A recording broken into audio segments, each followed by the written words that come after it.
welcome to the New Earth podcast, which will guide you towards awakening and the embodiment of your highest self through holistic living advice, science, yoga, personal experiences, and expert guests.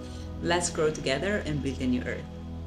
I'm Nancy Crupi, I'm a scientist, and I have a PhD in biology and 15 years of international scientific research experience in fields from inflammation to aging, neurobiology, nutrition, metabolic disorders, and much more. I'm also a Kundalini Awakened spiritual teacher, healer, and coach, and I practice and teach Kundalini Tantra. And I'm Robie Newman-Paris. I'm a biologist with experience in neuroscience, and I've studied the ancient yogic sciences as well as other Eastern philosophies with gurus and yogis while spending a year and a half in India and in Bali. I now teach Kriya Yoga, breathwork, and meditation and help guide people in their spiritual development. Hello, everyone. Welcome back to another episode of the New Earth podcast. Today, we're going to be talking about The Matrix. Nancy, would you like to share what we're talking about with The Matrix? Because we're not talking about the movies, surprise, but we're actually talking about something a lot bigger and more insidious. But can you tell us, Nancy, what we mean by The Matrix? What is the Matrix, first of all? So I feel like everybody has a different definition of what they think the Matrix is, and that's exactly the point. So that's what the Matrix really is. I feel like, to give a very general definition, today everybody talks about waking up from the Matrix, unsubscribing from the Matrix, all of these terms that obviously newbies to the world cannot possibly understand because they're new to our society. And The Matrix, the movie, ultimately does talk about the matrix of society, ultimately, although it does it in a way that is very metaphorical and allegorical and using analogies in a sense. So I think if we want to give a very basic definition of what the Matrix is, it's a mix of conditionings and indoctrinations or reference points and the reference models that we are incepted with that are ultimately useful to someone else and not to us, and that prevent us from actually connecting to the truth, into our reality, into the here and now, and kind of force us in this reality. And that's why people talk about unsubscribing the Matrix, because it's like a fictitious reality made of social norms or rules or things that are supposed to be the truth, but they're not. So they're supposed to be our reality, but they're really not. But because we get indoctrinated with all these things, then it takes time to actually see that those things are false, because we start with the assumption that those things are true, and then it takes time to assess the world and verify that those things are actually not a correct depiction of reality, or not truthful representation of our reality. But I think this may appear like a conspiracy theory kind of thing. The reality is that when we talk about indoctrination, we don't just talk about the school system or the system or the government or these sort of things, because I can indoctrinate you, Robbie, to tell you something that I want you to believe that is true. And it is not, right? Everybody can indoctrinate anybody else. Anybody can do that.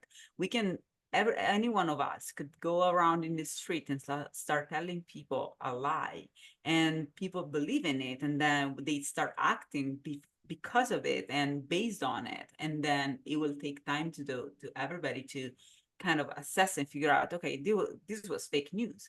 This was a fake thing that have been told. This was not true.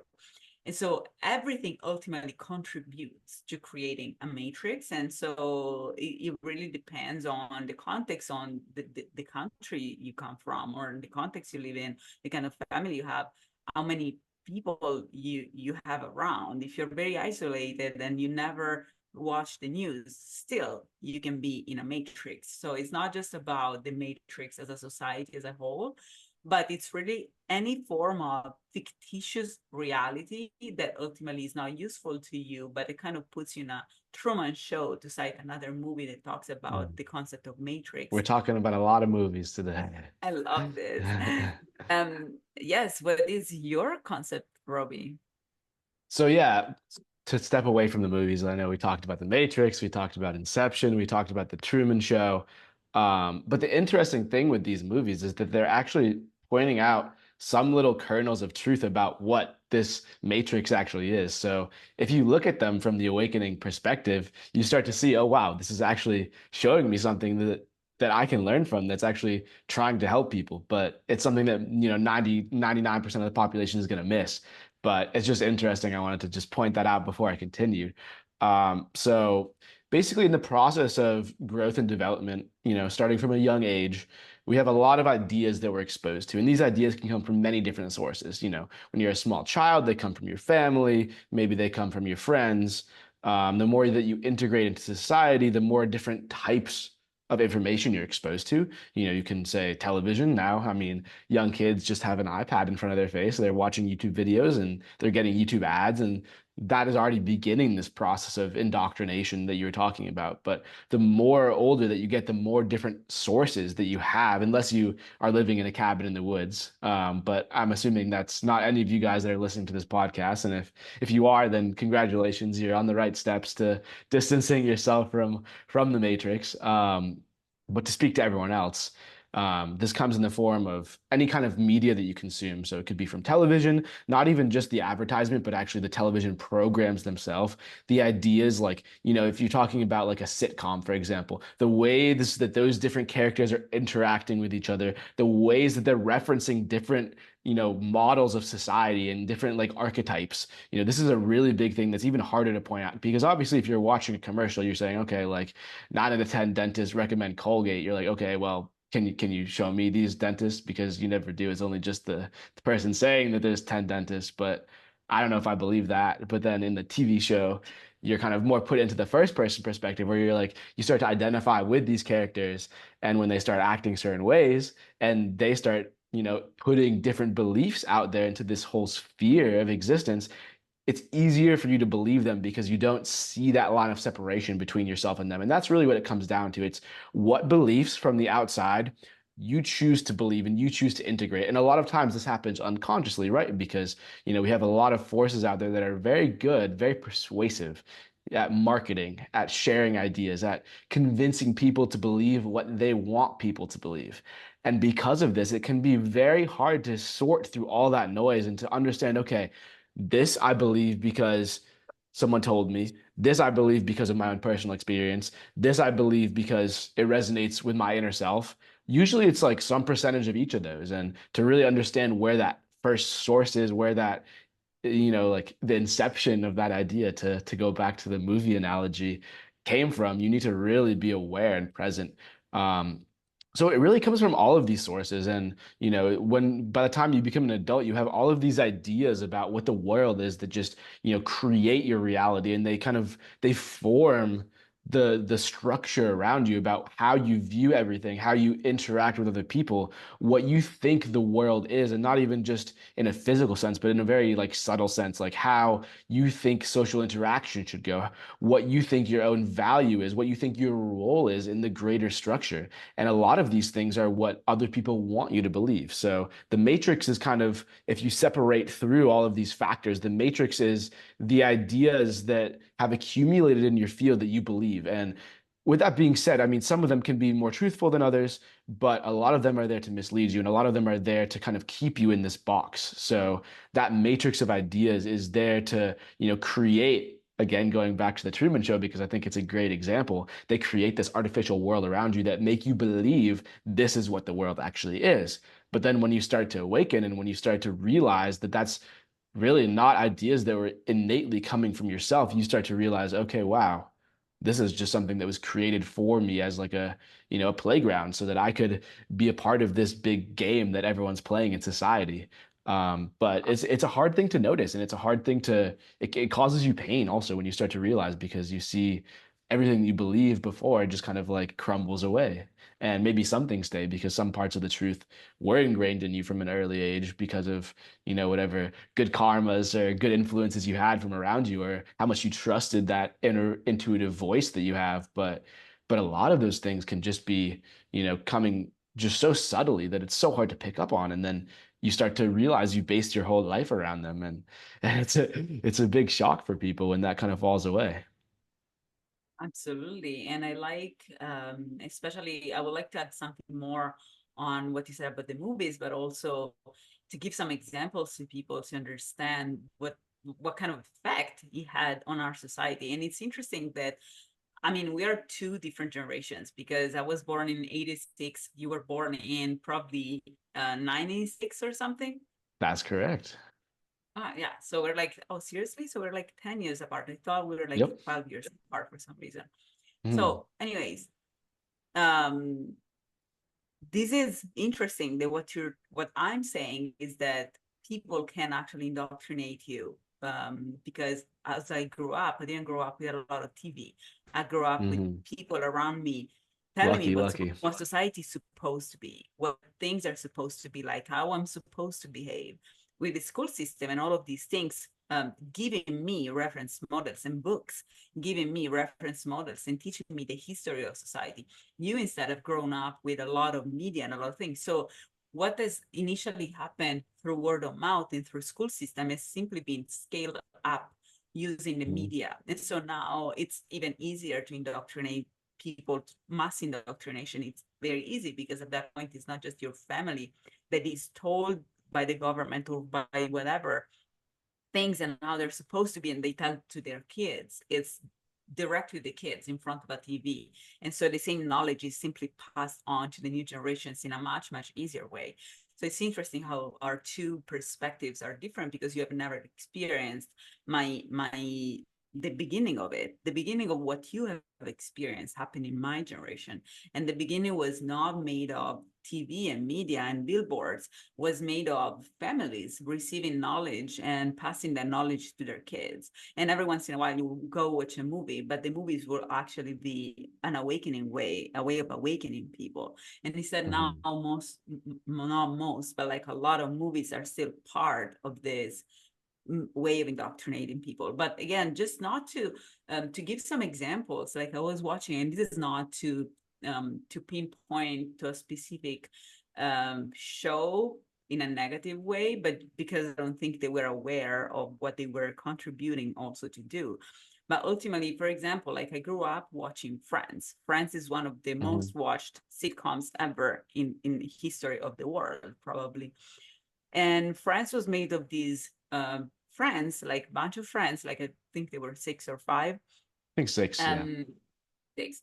And so they grew up, they basically were trying to interact with each other and to deal with each other's personality, but ultimately trying to love each other for what they were, regardless of the social status of the original, the geographical origin of their personality. And they were trying to kind of make compromises for them to still be friends through love, for love. And that was the point. And everybody loved it.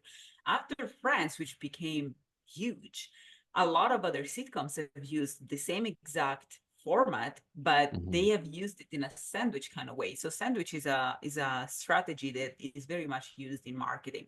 So A very basically, you tasty take a strategy. context is a you take a context or two things to the borders at the borders, so whatever you want to convey to people at the beginning, at the end, the intro and the outro, or the context is something familiar to people, but then within it, inside of it, you can put anything you like, because at that point it's like when you have to feed a dog a pill that the dog is not going to like, you put it in a wurstel, in a breadwurst, or in a meatball, so that the dog, because the dog Mm. likes the meatball, then the dog is going to swallow the pill that you want to give to the dog. So this is exactly the same strategy that media use all the time. So after Friends, they became very famous because the format was beautiful and was like really fulfilling. Things like How I Met Your Mother came out. So How I Met Your Mother is, in every single episode, they drink to death. In every single episode. In France, there was barely alcohol. In How I Met Your Mother, they literally get drunk every episode. Well, yeah, it's like, the main place besides the apartment was in Friends, it was a coffee shop, It was a and coffee shop. How I Met Your Mother is a bar, right? It's Exactly. exactly what you said.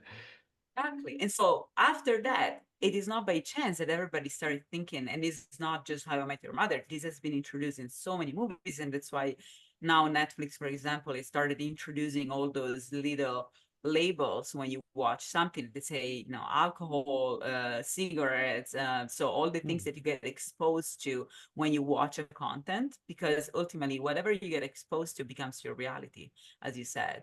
And so if you see that people interact with each other in a certain way, or that people can't wait to go to for the weekend to go and get drunk, you think that that's cool, that's normal. If they do it in a movie, that's cool.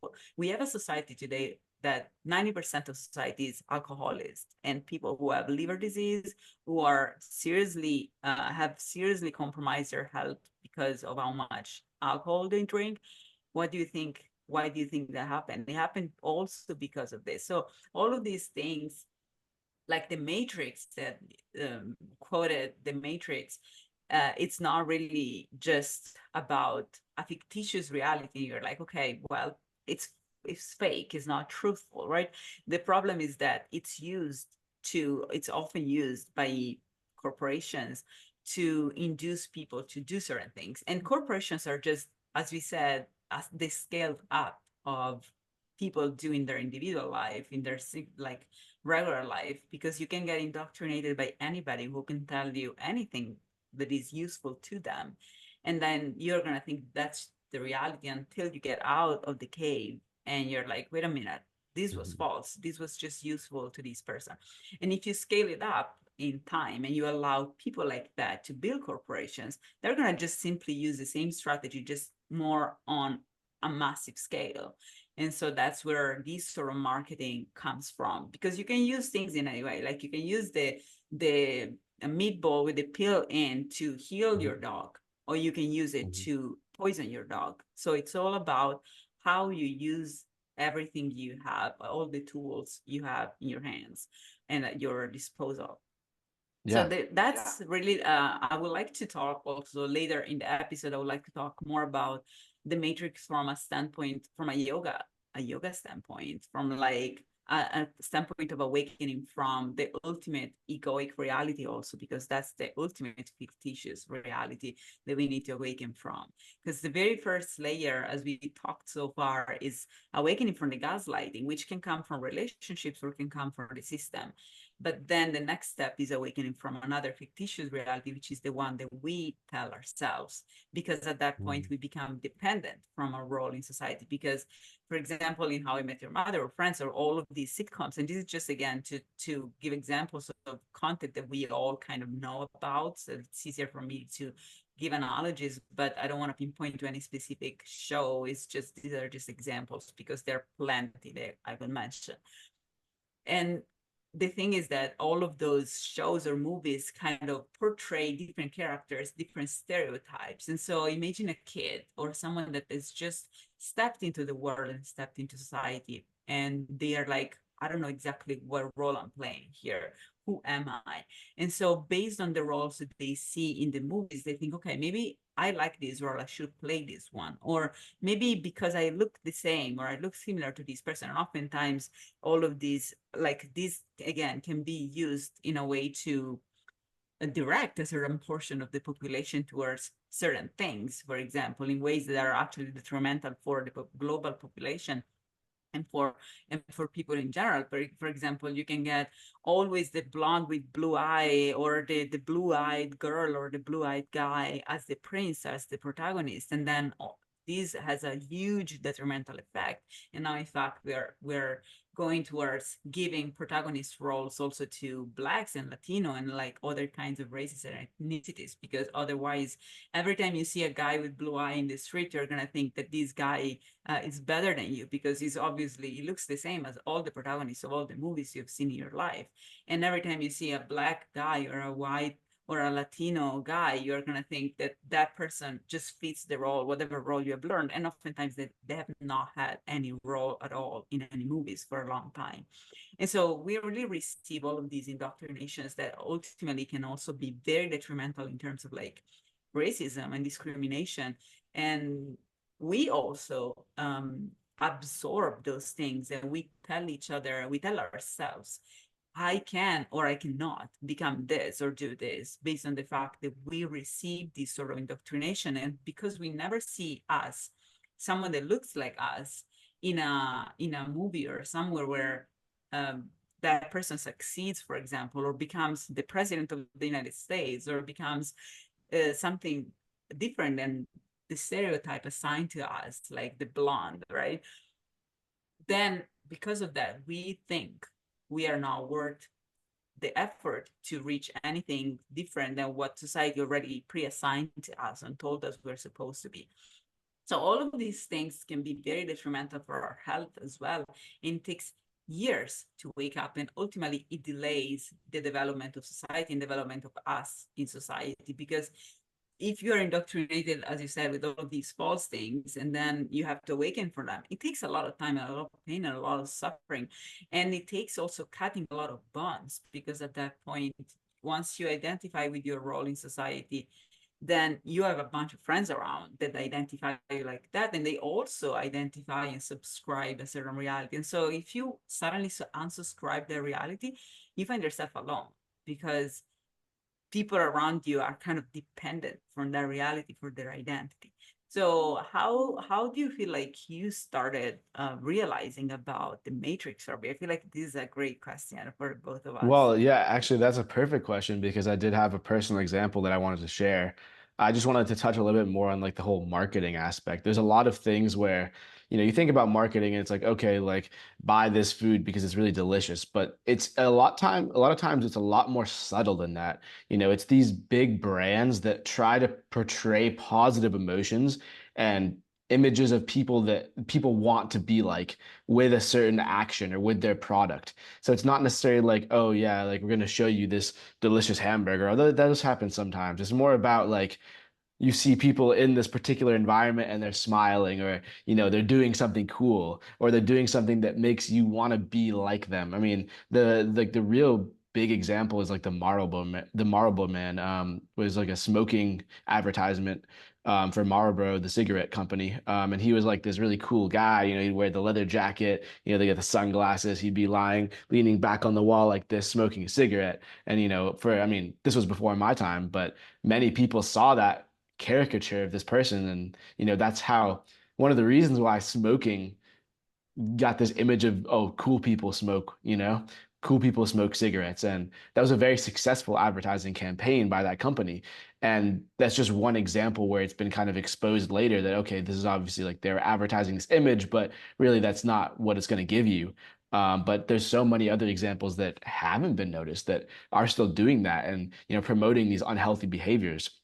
And that's a big thing, right? It's exactly what you said before. It's like, you have this pill and you're going to put it in a meatball, you're going to put it in a piece of cheese, and you're going to give it to the dog. In this case, the dog is the population. So you can choose what that pill is.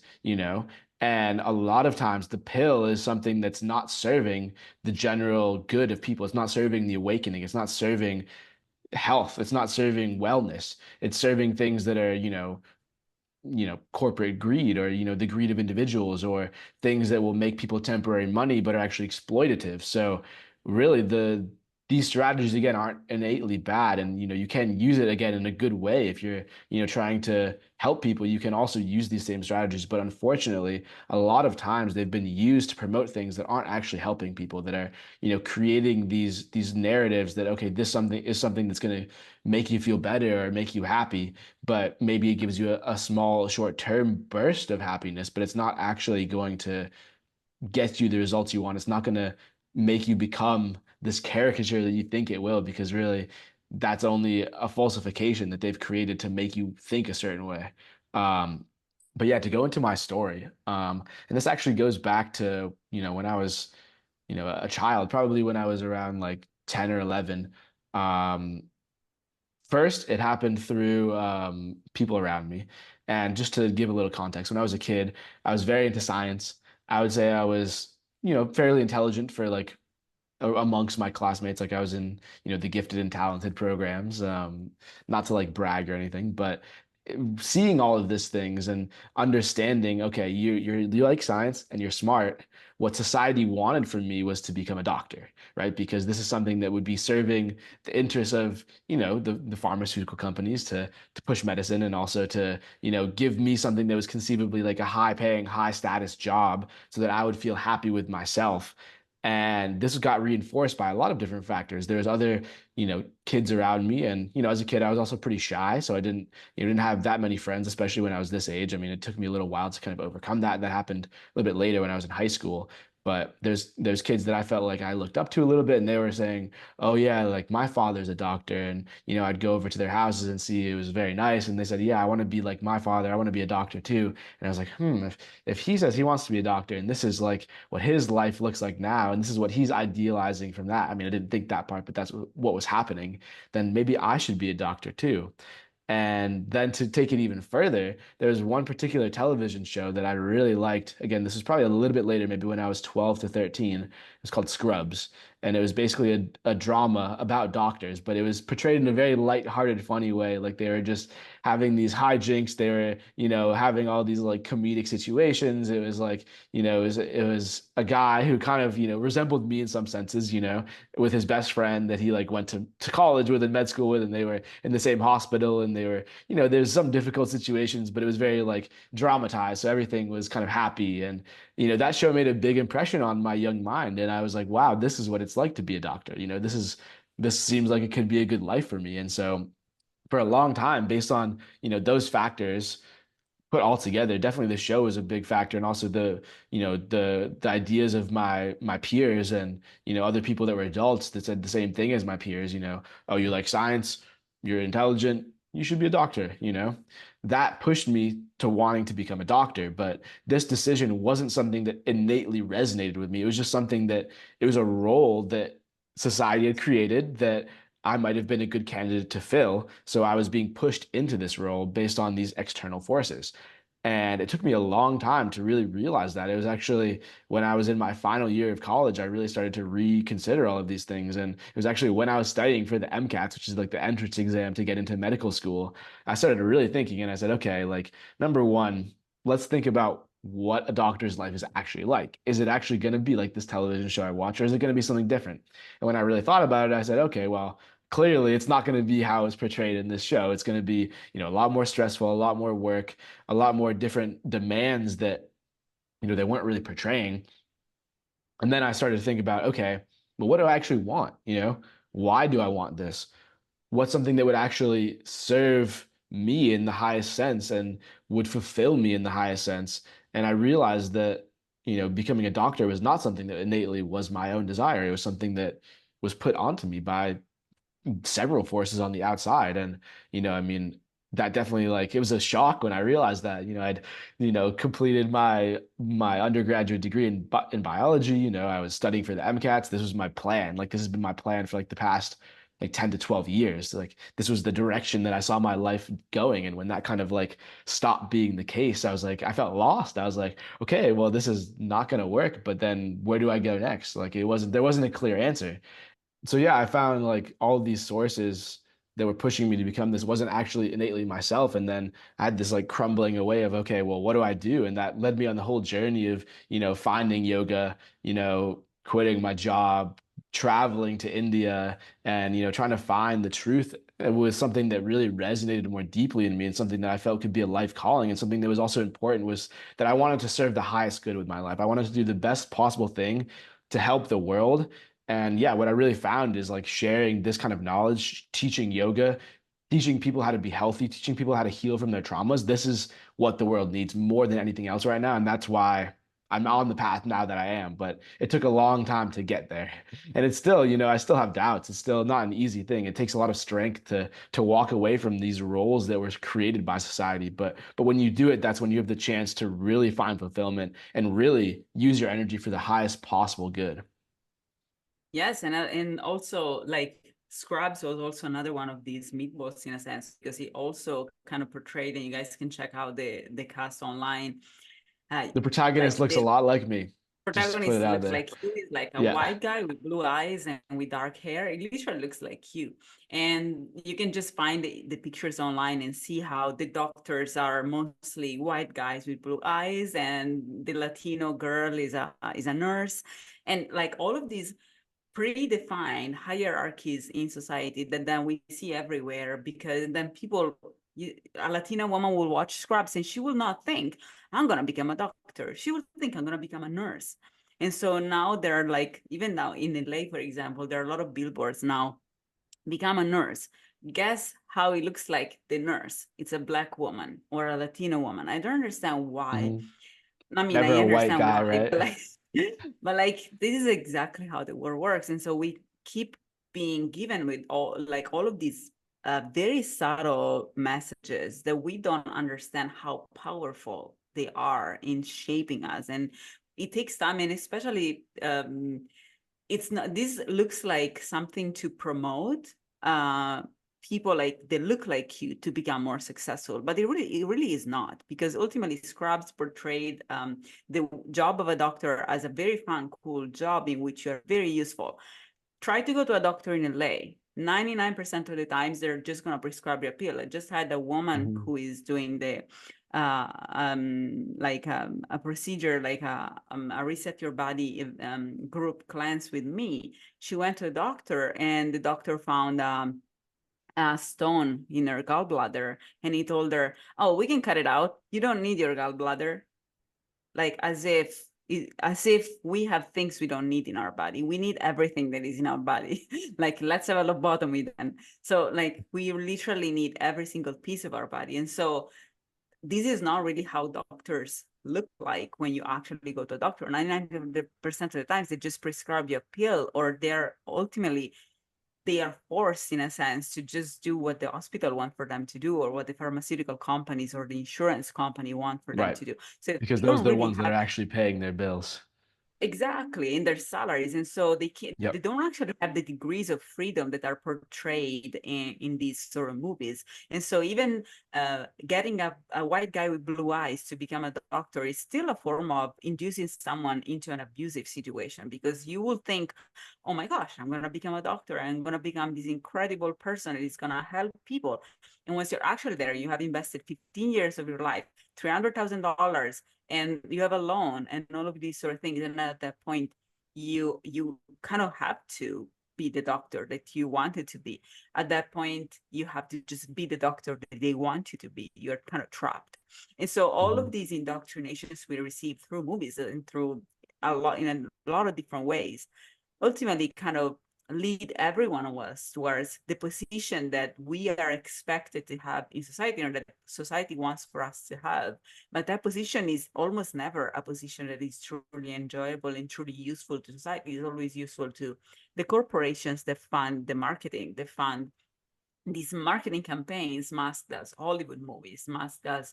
And this is also the reason why I'm here. Like I'm here, I'm Italian and I'm from the south of Italy. And I've grown up watching Back to the Future and watching scientists shrinking their kids, and watching 80s watching 80s movies in which there was always a cool scientist doing cool things, but that was misunderstood by everybody, but then ultimately will get praise for his work. Or and all of these things really are not real. Like they attract people into a trap, and then ultimately once you become a scientist, you see how It's fraudulent very science different. is, how politicized science is, how people are attracted from rural areas and from non-capitalistic countries to just simply occupy a position in an academic position, or to be redirected towards pharmaceutical companies in which nothing good is done for the population. Is mostly a form of exploitation through frauds and through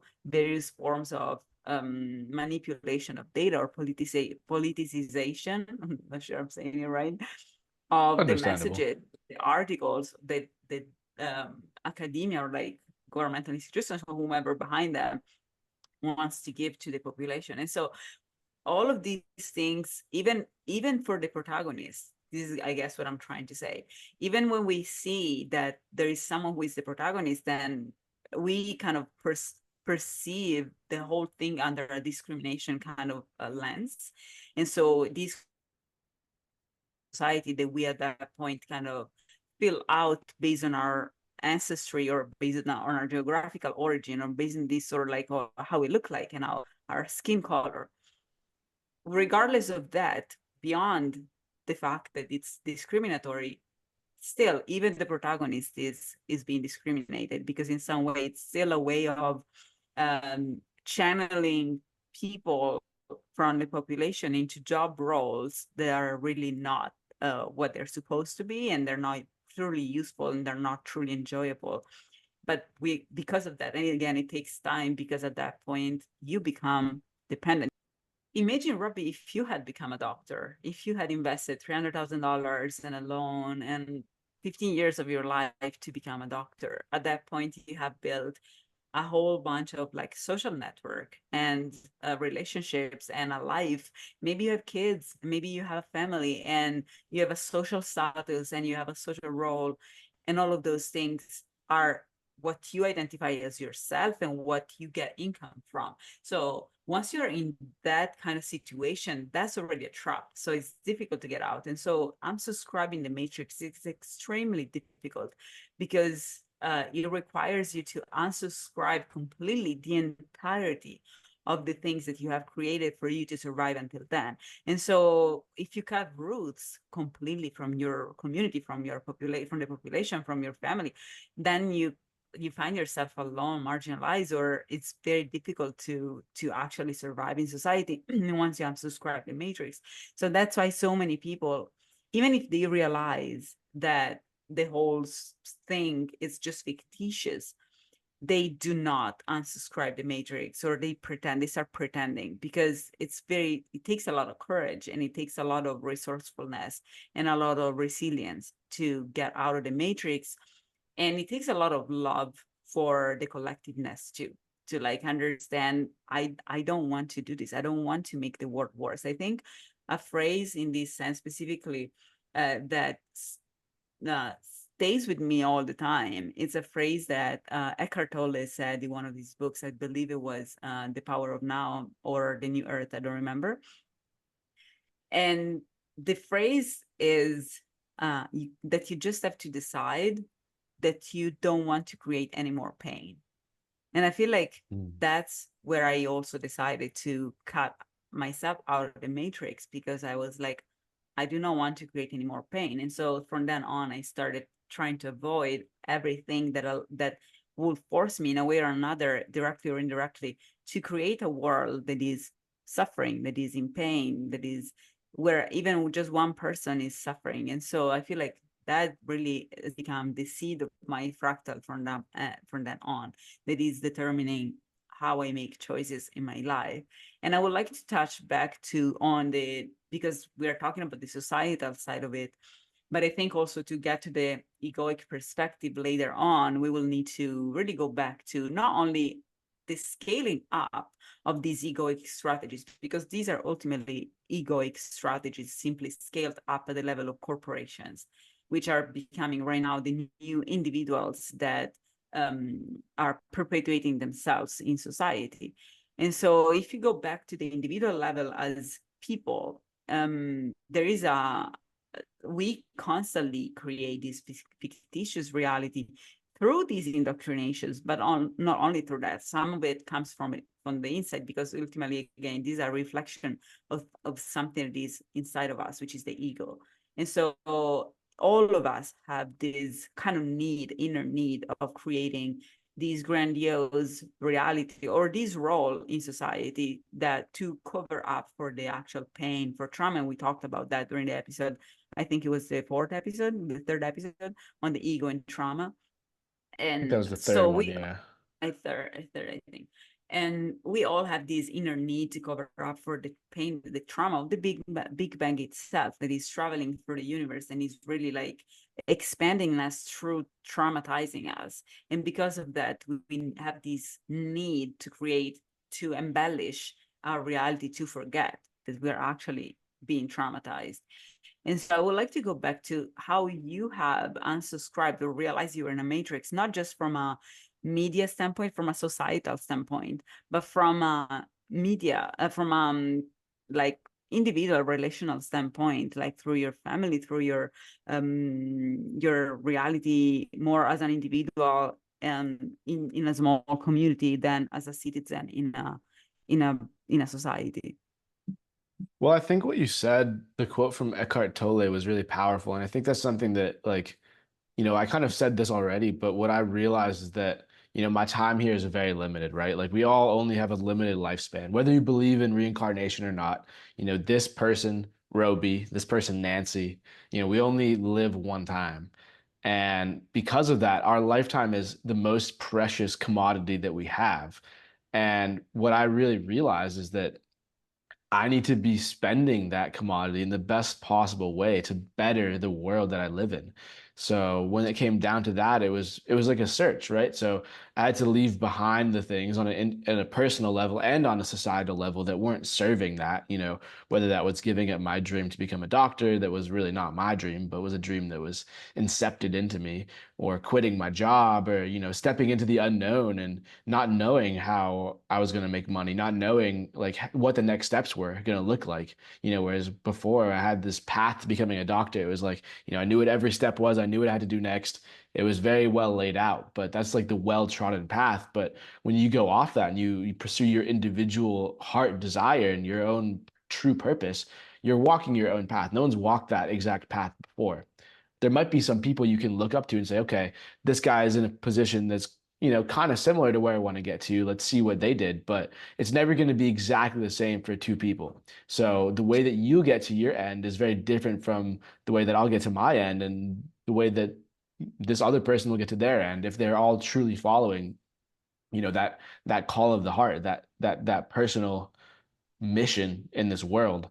So for me, it was a lot about, yeah, like analyzing what I was doing, what I was spending my time with, what I was investing my energy into, and to see, okay, is this something that's actually going to serve my highest good? So, what can I do to make sure that, I'm as aligned as possible? Obviously, I'm still not a perfect being, so there's going to be times where I slip up, but what are my strategies? What are the ways that I can use my energy, use my focus to create the best possible way forward, so that I'm always growing, I'm always evolving, I'm always healing myself, so that I can, again, do those same things from the world.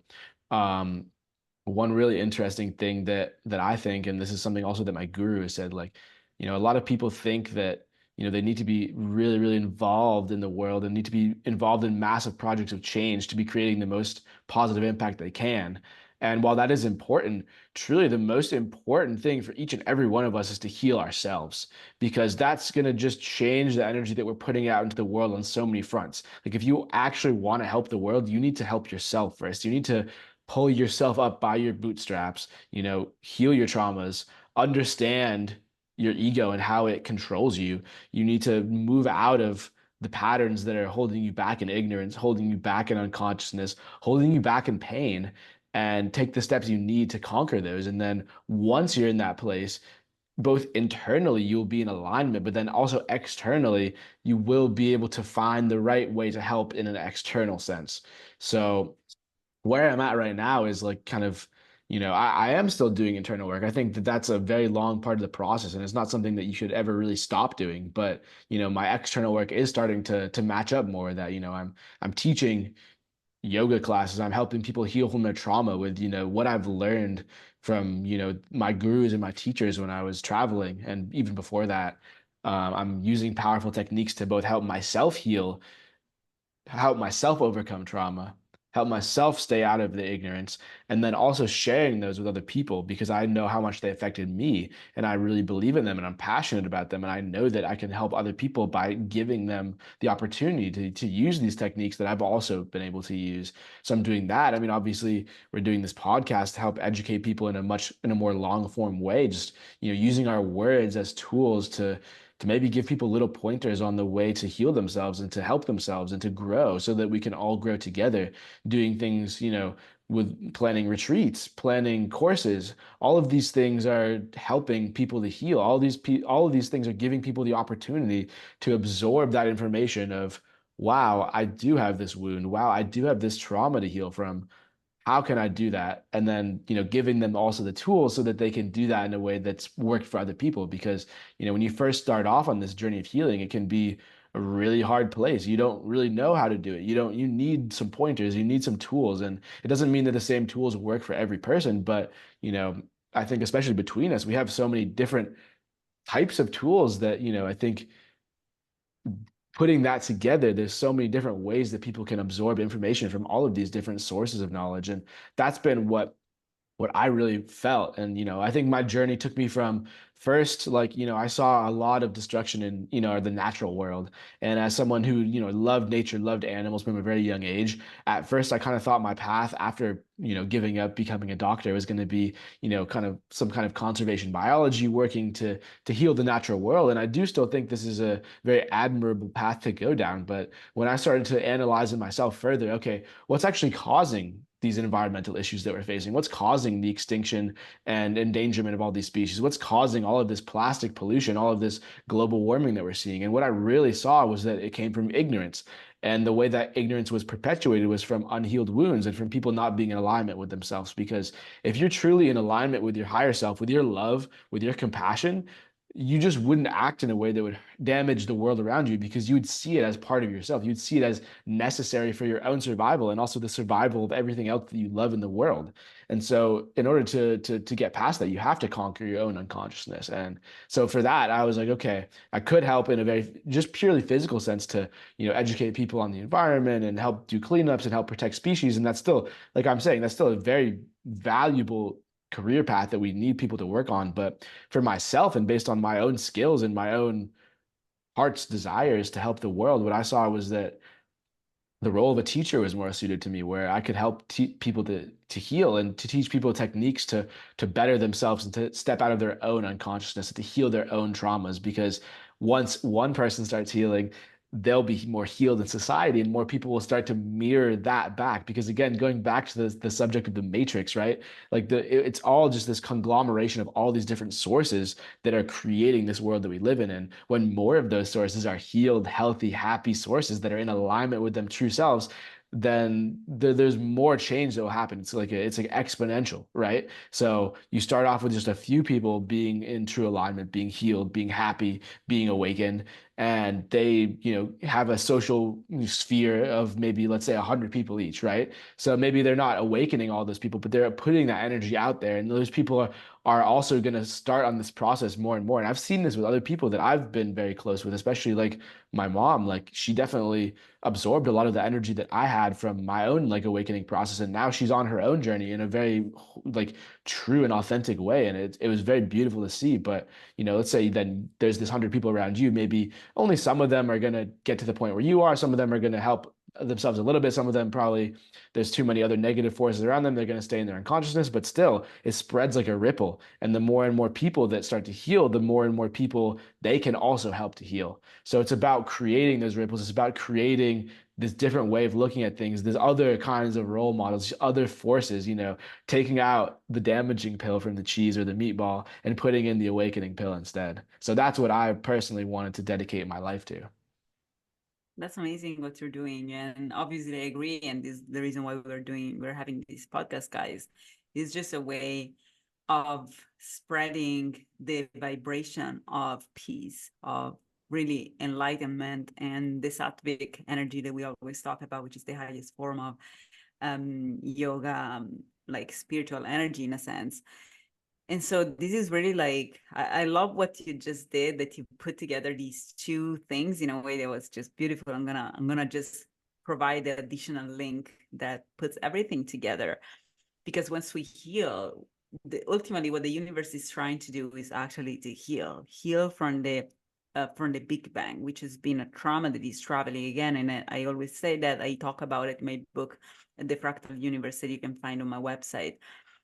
And it's really like this trauma that is traveling. So ultimately what the universe is trying to do is to cool down, and is trying to really crystallize, in a sense, to reach peace. And peace is lack of waves, is just a flat line.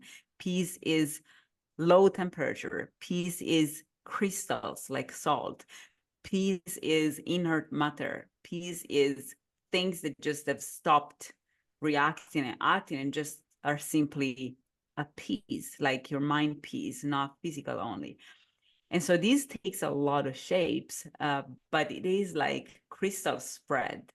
And so if you start, for example, and you can easily do this at home, if you start crystallizing glucose, if you put glucose on a stove with some water, like sugar on a stove with some water, you can see how you can melt it and then you can recrystallize it. And when it recrystallizes, it does it in clusters in a sense, because crystals, once they start forming and they start having this very ordered shape in space, then they tend to attract all the other molecules around them to follow the same very ordered shape. And so that's why salt, for example, is in small grains, is not just molecules, because all those grains are just really crystals of salt. And crystals are a conglomerate of molecules that all together have have realigned and synchronized on peace.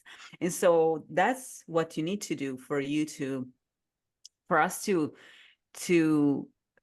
lead the world towards peace. What we really need to do is to start and be the vibration and show to people the vibration that they need to reach for them to be at peace. And so that's what we're doing with our podcast, for example, because people probably don't know. I'm not sure that we have ever said that, but we only select guests that have had an ego death or that are awakened, and they do shine their own personal awakened vibration. And you can tell from their eyes, from their face, from how they talk, from the vibration of their voice, from how they conduct themselves, from their posture.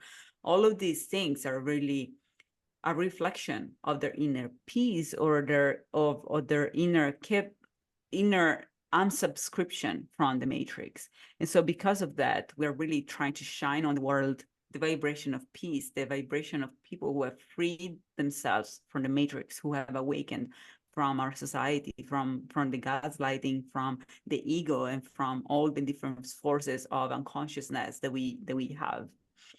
And so this is beautiful what you said, because we do need to, and that's why we're doing this, of like explaining to people what the matrix is, so they can start their own process towards healing. Once they heal, they can start crystallizing, forming clusters of crystals of healed people and healed individuals all together in their families. And that's why in yoga, for example, it's said that if you heal and you become a spiritual master like a yogi, then you heal your whole family lineage, because at that point you're going to be the one that stops your family from being unconscious and acting unconsciously, simply because you're going to be the obstacle. I feel like that's really the main thing that we do ultimately. There was a beautiful interesting meme that I found, like something like probably on Instagram. There was all these matches aligned, and one of them at the beginning was on fire, and there was a whole line of matches, and then one of them was below all of the others, to the point that it was not aligned, and it will basically stop the cycle of perpetuation of the fire. So this is what it means to awaken and to heal, that you withdraw yourself, you create an interruption in this chain reaction that trauma causes. And by doing that, you just stop perpetuating trauma, because if you don't participate, if you withdraw from it, if you unsubscribe from the matrix, if you stop perpetuating, if you stop using makeup and you show like all the different celebrities that are now women that are now against makeup, and they're showing their faces without makeup to avoid perpetuating all this gap that we have about how we truly look like, and what all these Photoshop beauty that looks like. And we all are getting sick, mentally ill, for all this misconnection between how we truly look like and how media make us think the beauty looks like, and that beauty doesn't really exist. And so all of these actions, which is ultimately people that are cycle breakers, all of these actions come from the unsubscription from the matrix, from deciding that you don't, from seeing the truth, and from deciding that you don't want to perpetuate it anymore, that you don't want to create any more pain.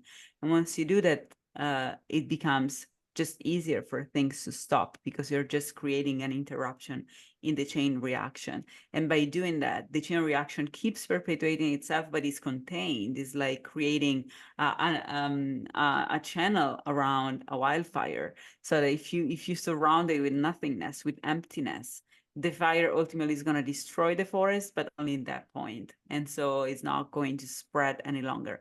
And so this is why we're explaining people today what the matrix is, so that they can also become agents of change. They can become unsubscribers. They can withdraw themselves from the system and avoid perpetuating it. And at the same time, I would like to talk about not only the matrix from again, I feel like we have different experiences of what the matrix is in terms of society, because we have lived in different times, and also because we have lived a different amount of time on this planet. And so a lot of things are things we tend to discover through time. Also the ego that comes more deeply as you age, because it becomes more of a, you have to really be, it has to become painful. Like when your ego becomes painful, or when your reality becomes painful, then you start realizing all the different bits of it. And it's, as you said, is a process. I also am still on this process of realizing all the different bits of fictitious reality that I have been subscribing through time, and I have been fed through time through these meatballs that we talk about. And I'm vegan now, I'm vegetarian and vegan. So no meatballs for me anymore. But there is a whole reality that gets unfortunately perpetuated through our small society, like communities and families, and all of that is still a matrix. All what your parents tell you as you grow up, and that's, again, it goes back to a concept you already talked about, which is the cave of Plato.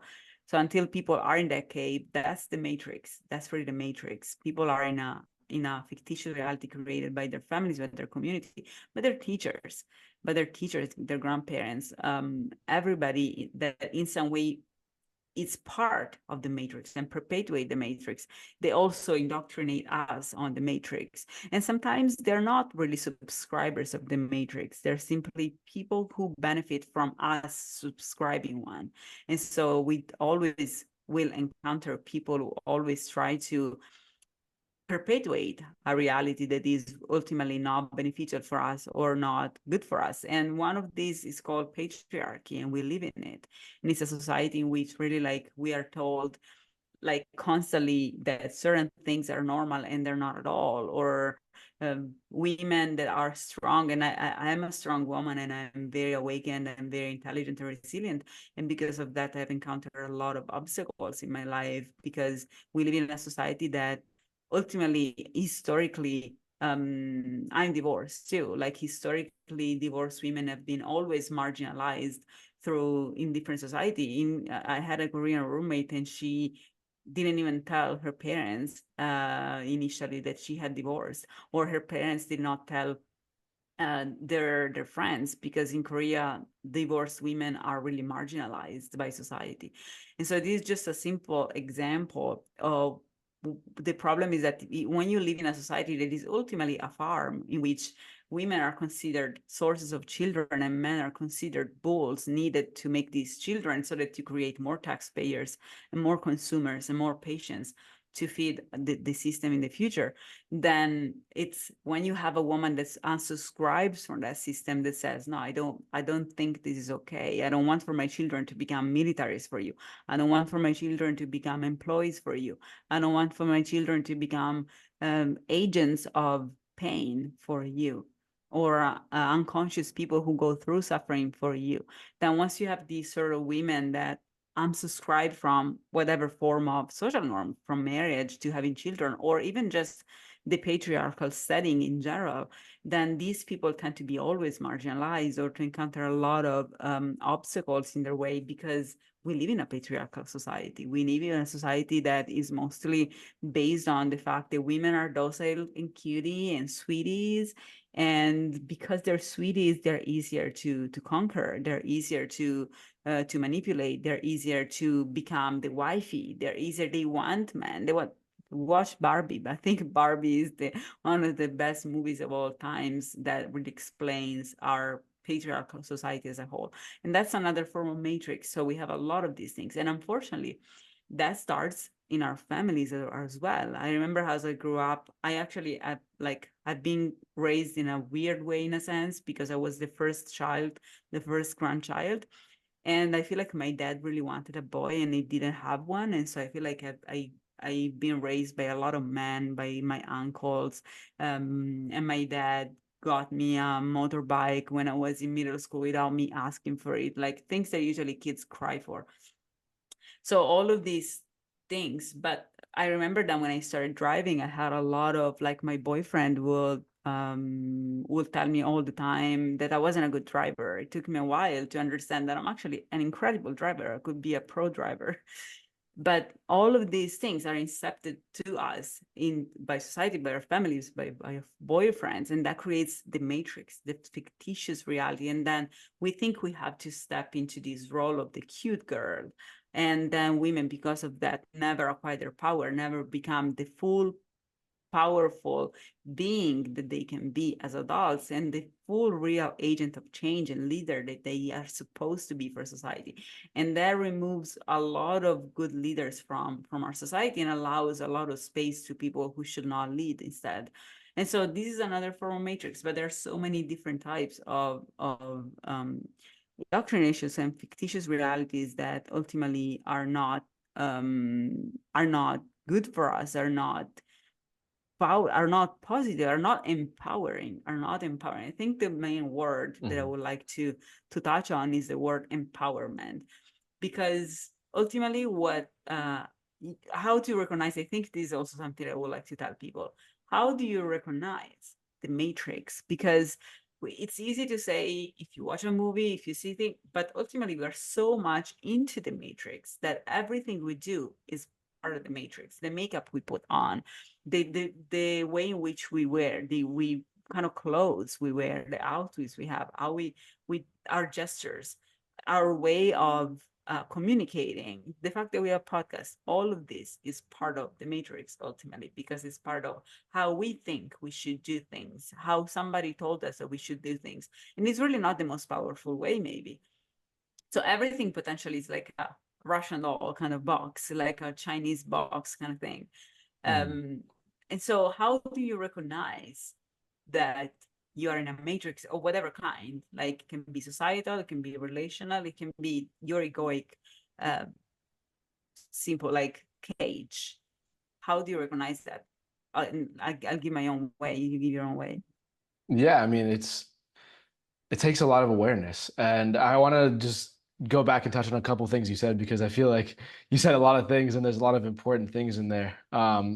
But one thing I want to add from my perspective, which is from the masculine perspective, I obviously like I do think that, a lot of the people in power are men, but the sense that there are also roles for men that have been created. And I think a lot of these roles that are created are meant to divide us, and they're meant to divide to take us away from our strength, to exactly the word you said, to It's unempower. in power. So yeah, so in the same way that women are unempowered by beauty standards and by the way that they're told they have to act in society, men are also unempowered in the same way. They're created roles where they're pitted against each other. They're pitted against women where they're feeling like they're unempowered. This is led to like all of these movements of, like the red pill movement, or people that are like incels, Oh my where God. they're feeling so unempowered and so disenfranchised because they feel like their perspective is not being heard, that they're kind of going out into these very fringe kind of toxic ways of looking at the world. Whereas,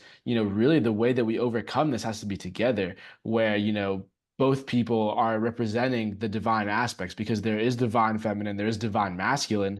Both of these are in balance. And it doesn't mean that, like, just because you're a man or a woman doesn't mean that you're only embodying the masculine and the feminine, right? There's always a balance in each person. Generally, I think based on what, your biological sex is, you might have a little bit more of that type of energy. But again, that's not even necessarily the case, because, some people that are born feminine have more masculine energy, and that, that's perfectly okay as well. But to understand that there are different aspects of both the masculine and the feminine energy, whereas there's this kind of lower energy state where you can be manipulated, you're put into conflict against each other, whereas compared to the higher, like more divine side of these two things, where you divinely seek the role that serves you based on your own energy balance inside of your body, and you put that out in a divine way into the world where you're expressing these divine qualities rather than these lower qualities where you're angry and you're feeling oppressed, you're feeling alone, rather you're feeling whole and you're feeling complete and you want to help people. So yeah, I think that there's so many different roles that have been created. And you can look at it from the dichotomy of masculine versus feminine, or conservative versus liberal. There's so many ways that society has been created to divide us, and that's really a big thing to conquer. Also, if we're going to heal as a society, as a culture, we need to do it together. We need to bridge the gap between all of these two, sides and all of these different issues, because this is the way that, the systems have been put in place. And I would say it's not even necessarily individual. There's the systems that have been put in place by individuals in power that are designed to separate us and designed to keep those who are in power in power. It's not even necessarily that it's simply they're doing it. It's something that's happened over long periods of time where these systems have been put into place and then they're filling the roles of the oppressor, right? So it's still a role that they're filling, but obviously they're maybe benefiting in a material way a little bit more, but Not but even it's much, still as we said with India, a lot of people who they're are still wealthy really are hurt. ultimately Yeah, sick. They're sick in terms of mental illness, especially. exactly. So the And wealth it's still doesn't a role that they're necessarily, playing.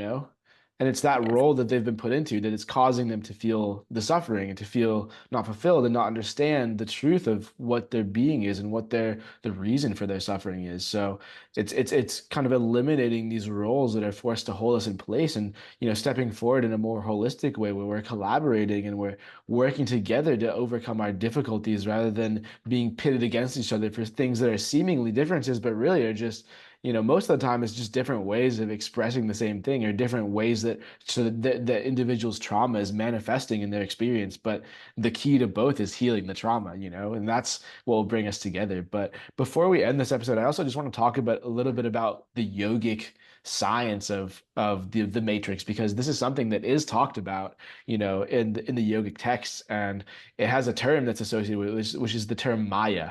And Maya means like the cosmic illusion. And it's a little bit more broad than just the matrix that we've created, but it's even more it's really everything that we view as the physical world, and this is going up to a more like awakened level of thinking, but everything that we see in this world is a projection of our minds, right? And this is something that's really interesting as a thought experiment, right? Everything that you see with your senses in the world is not actually what is out there. It's what your brain has created as a picture from what it perceives from your sight, from your hearing, from your smell, from your taste, from your touch, right? And all of these things, there's so much information. The bandwidth is so large that your brain has to do this really big job of filtering it down. So what you see is only a very, very, very small percentage of actually the total frequencies and wavelengths that are out there. There's so much that you're not aware of. And even with that being said, on top of that, there's also the biases and the ways that you view things that like physically shape the world around you.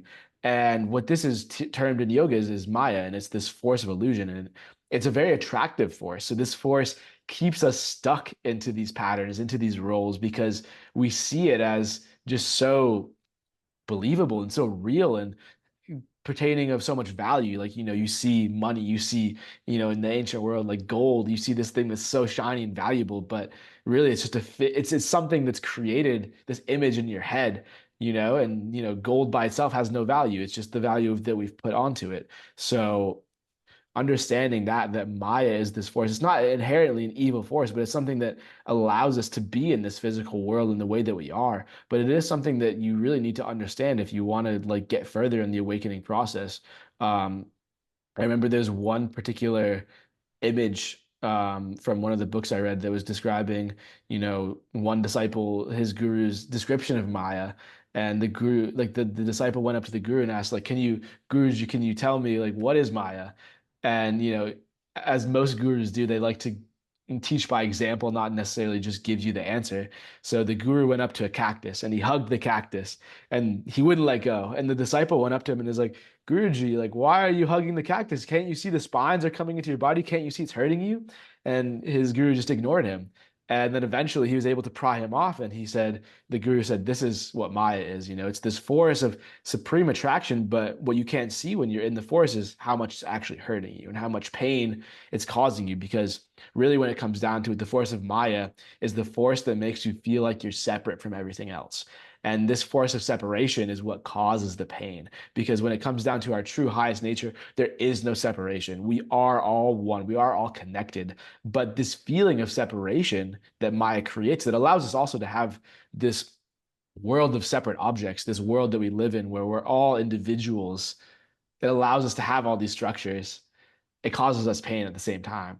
And it's like, it's not necessarily, again, it's not a bad thing to have this world, but this sense of separation innately causes us pain. And that's the important thing to realize. If you really want to truly escape from your deepest pain, and I'm not talking about like the pain of, a breakup, the pain of, losing your wallet, or the pain of stubbing your toe, the pain of breaking your leg. This is the pain that's so integral to the core of each and every one of our beings. This pain, this feeling of separation, and this feeling creates the longing and creates desire. And this creates, all of the situations that we get ourselves into out of desire, wanting material things, wanting, you know, things from not from the true source that will create this fulfillment inside of us. We seek love from a partner instead of from the divine, right? Whereas this partner is never going to give us fully perfect, like unconditional love, but that can only come through this connection. And it doesn't matter if you believe in like a personal God or if you believe in just the field of existence as a whole, but it's what you're saying with this peace. When you get to that state of peace, you stop moving so much, you stop bouncing off so many things, and you start to see this whole sphere of being as one. And when you come to that, that's what true fulfillment and completion is. That's what true peace is, when you see yourself as not separate from everything else, but as the whole. And that's what will give you the actual true sense of fulfillment that you seek from all these external desires. But again, these are very high level concepts, and it's not something that you can get to right away, but it's an important thing to kind of, start to create these mental frameworks in this way so that you know what you're working towards. What you're actually seeking cannot be fulfilled by the material world. And once you know that, it's going to create this, again, this force is going in the opposite direction. It's going to lead you towards more awakening, lead you towards more healing. And it takes time, and it takes a lot of like faith to really invest yourself into this, because there is so much allurement and so much desire of this physical world. And there's so many things that attract the senses, but the senses will never lead you to that true fulfillment. The true fulfillment comes from the heart, comes from inside, and it comes from that feeling of unity that you can only achieve when you truly know at the core of your being that you are one with everything. Yeah, we are one. It's beautiful. It is something that I teach in my classes, that we are one. I have this beautiful guided meditation and I make people do to remember that we are the whole universe, that we are one. This is why I have created a circle that is called We Are One instead, which is a way of coming together, because the only way of truly healing the world is to come together, men and women together, to help each other in a non-discriminatory way, in ways that we truly help and support one another regardless of sex. And this is what we should start more. And if you want to start your own We Are One circle, just let me know, and I'll be happy to support you and to help you create that, so that we stop creating men's circles and women's circles and we start creating We Are One circles. Because the only way to heal the world is to go based on, not on sex, because the problem is that you can be a woman and you can be a horrible person, in a sense. Like, you can not want to do the good for people, be very unconscious. And so, and same thing, you can be a man and you can have very bad intentions. And so you can be very unconscious. And so it's not about supporting each other based on sex. It's about supporting each other based on awakening. So we need to start supporting people based on the fact that they can bring good things in the world, regardless of the fact that they're men or the fact that they're women. This is what also we need to do in this sense. And regarding also the masculine and feminine energy, yes, most people have an imbalancement, but like, and we can talk more about this in a different episode because it's too long. But ultimately, what we didn't understand is that in nature, men and female and male, the divine energy we talk about has nothing to do with sexes. You can be a man or a woman have divine feminine or masculine energy, which has nothing to do with your sex. Because now we have gotten to the point where our brains are hermaphrodites. Our brains are both male and female. Our brains and male and female is just a cycle of the same plant. The tree is the female and the pollen is the male. And so once you understand that, you understand that each one of us has to go through the whole cycle, and that people who become toxic for society are those who get stuck into their masculine role or their feminine role, and they don't understand that they have to be both. And so they start identifying, and this is still the matrix of the stereotypical society we live in, when they believe they have to identify with the man or with the woman, with the female or the male. And instead, they need to understand that this is just a cycle. And once you understand that it's a cycle, that we all have the masculine phase and we all have the feminine phase. Once you understand that, you stop being the man trying to conquer all the time and the woman trying to receive all the time, because you understand that you have to conquer and then you have to receive. Then you have to conquer and then you have to settle. So you can't be constantly on the conquering mode or constantly on the settling mode. So you can't be always the tree or always the pollen. You have to be both, because otherwise the plant, in both situations, the plant dies. And so we need to be both. And so that's why the population needs healing also from this misconception. And I wanted to add something else that I forgot. You were saying something at the end.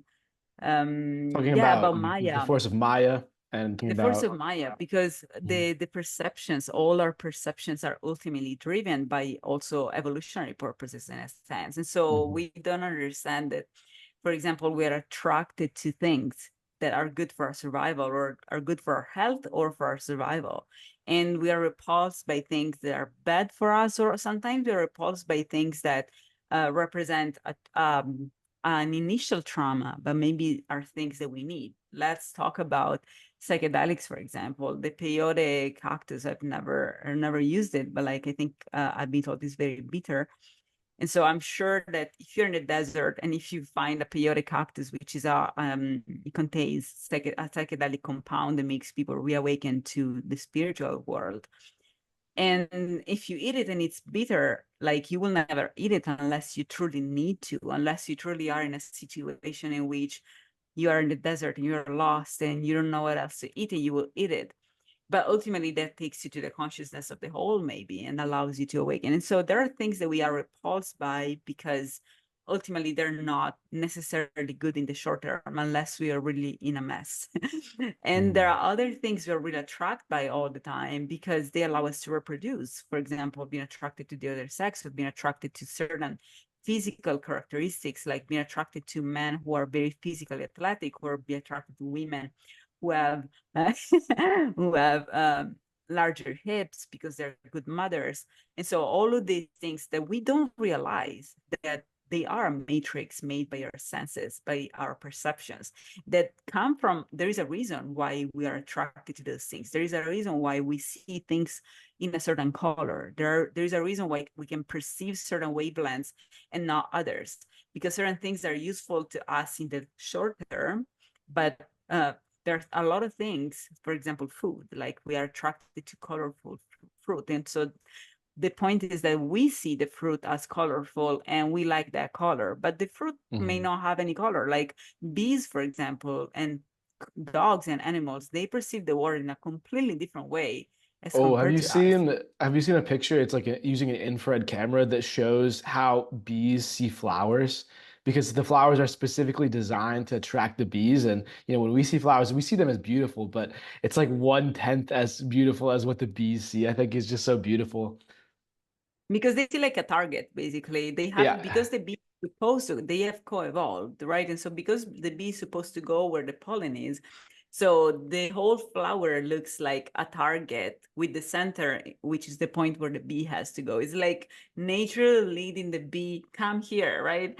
Mhm. It's just beautiful. But the reason why we see the world in the way in which we see it is because that view is useful for our survival. But ultimately, it's a fictitious reality, as you're saying. Mhm. We see the world as separate. If you ask a fish what color the water is, the fish is going to tell you water. What? because the fish doesn't see the water. The fish is in the water. So if you ask me what color the air is, I'm gonna tell you what do you mean? The air is transparent, like it has no color, it's clear.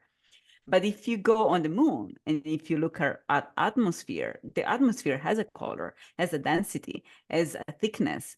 So we live it's like we are immersed in a cloud, but only when you get out of the cloud, you see that it was a cloud. I don't know if you've ever been in a cloud, you should try it out. But I if you love being ever in are on clouds. a mountain or on a hill, you're gonna breathe in this cloud, and the cloud has a taste, it has a flavor, it has a smell, and especially if you're in a city, it can be very kind of nasty. But Hmm. but the point is that you can't see the matrix until you get out of it. You can't see the environment you're in. You can't see this thing you're embedded in until you get out of it and you see it from the outside. You're like, okay, yes, this is tangible. This is something that I can touch, I can taste, that it's not just emptiness, it's something. And so this is to go back to our perceptions, everything around us, because our perception, as much our ego, are all ways in which we ultimately subscribe a reality that doesn't really exist, in a sense. It is just in our mind, but creates this idea of initially of having to be this doctor, and then of having to be this stereotypical friend, and then of having to have these certain behaviors in society, and of having to abide to these certain social norms, of having to put on makeup in a certain way, or having to stick with our own kind instead of with anybody else based on how we resonate with people.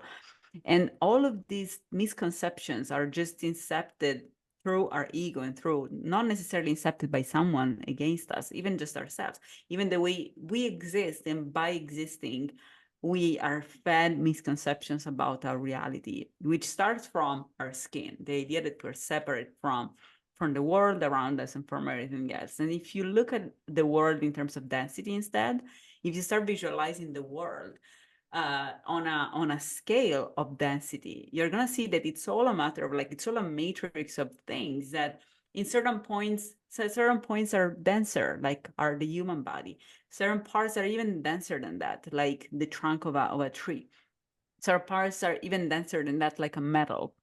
And certain parts are lesser dense and they're more rarefied, like the air, like the water, like the sun rays. So everything ultimately is matter. And if you start seeing the world as just a continuum of matter, you realize that you're just everything. Because as I'm talking, I'm putting air and breathing in and breathing out air. And so am I not the air that I'm breathing? Am I not? Where Isn't do you the draw air that me? line between the inside and the outside, right? And especially if you Exactly. think about So it from the perspective of like the yogic bodies, right? Like you have the physical body, but then you also have like an energetic body. This is like the sphere of your electromagnetic influence, which is bigger than your physical body, but just because you can't see it with your eyes doesn't mean it's not part of you, you know? It's this thing that's existing that's connected directly to you in the same way your body is, just not as in a easily perceivable way. But is that your outside of your influence? Is that like where you draw the line? It's a question that's worth like pondering. Like, where do you draw that line between the inside and the outside, you know?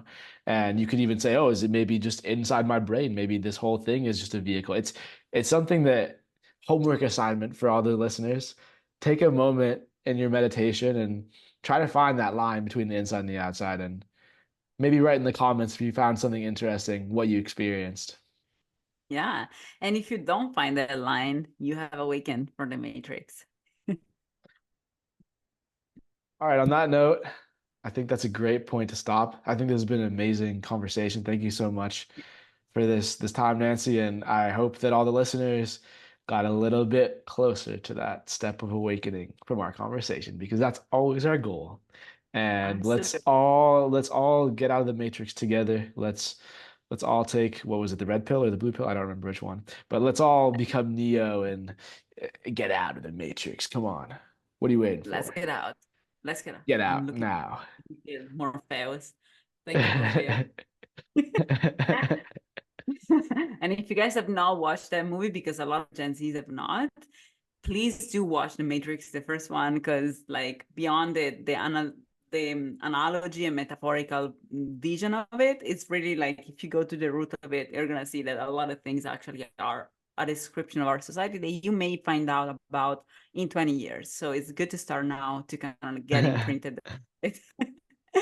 So thank you everybody for listening to our episode of this podcast, What's the Matrix? And as you know, you can find me at my website at 360holisticcoach.com or on my Instagram at 360holistic.coach.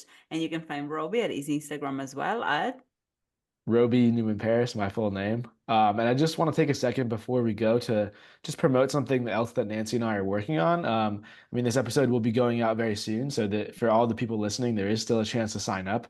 Nancy and I have been working on a HEAL retreat. This is the healthy embodiment of authentic living, and this is going to be happening from the 3rd to the 6th in an area around Los Angeles, California. So this is more if you're in the California area, but we're happy to welcome anyone from any place. But we're going to be sharing a lot of very powerful healing techniques that we've learned. We're going to be sharing things from Kriya Yoga to sound healing to Kundalini Tantra to shamanic healing to conscious hiking to teaching you guys also how to like cook healthy, nutritious, functional food meals for yourself. So we're really excited about this and we really hope to see some of you guys there. So if you're interested, we do have a landing page for this. It's on Nancy's website at the Heal Retreat.